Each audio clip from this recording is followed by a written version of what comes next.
Hi, today I'm going to show you a simple pattern that I actually learned how to do because it was one that I really liked, and tell you some of the materials and things that you need to use to complete that.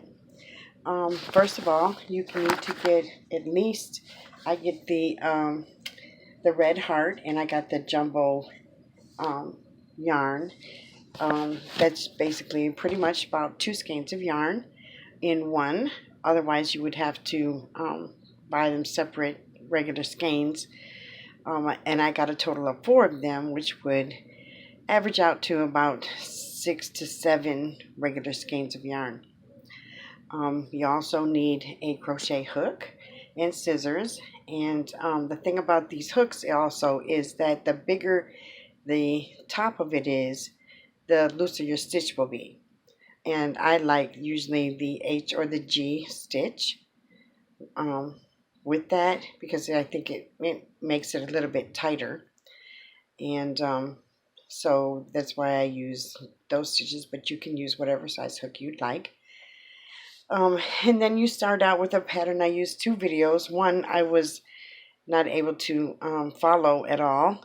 The other one showed me a very simple way of doing the stitches with the video, and showed me basically hands-on what she was doing instead of the individual gentleman that was doing a video. He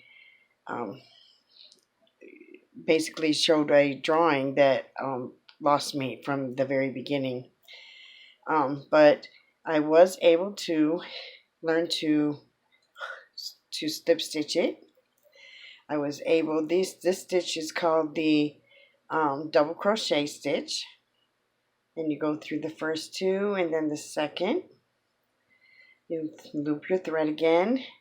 And I'm going in the back of this stitch because then it will create a ridge that goes across your material. Right here is the ridge. And when you get, they have what's called a peak and a low, high and low. The peak, you put 3 double crochets in the top, and it will peak as you go down. You skip 2, which makes the dip within that. So then your stitch will look like this all the way across the pattern. Almost completely finished with the blanket, but this is part of the way that it's looking right now. You can see the highs and the lows. You can see where you skipped. It shows a pattern down through it. You can use any color yarn you would like. I use the multicolor because then that way I don't have to tie off and make sure that I try to find a way to hide the ends of the stitching or anything. You can pretty much just embed it within your work. But pretty much the blanket is finished, and my grandson's going to be warm this winter, so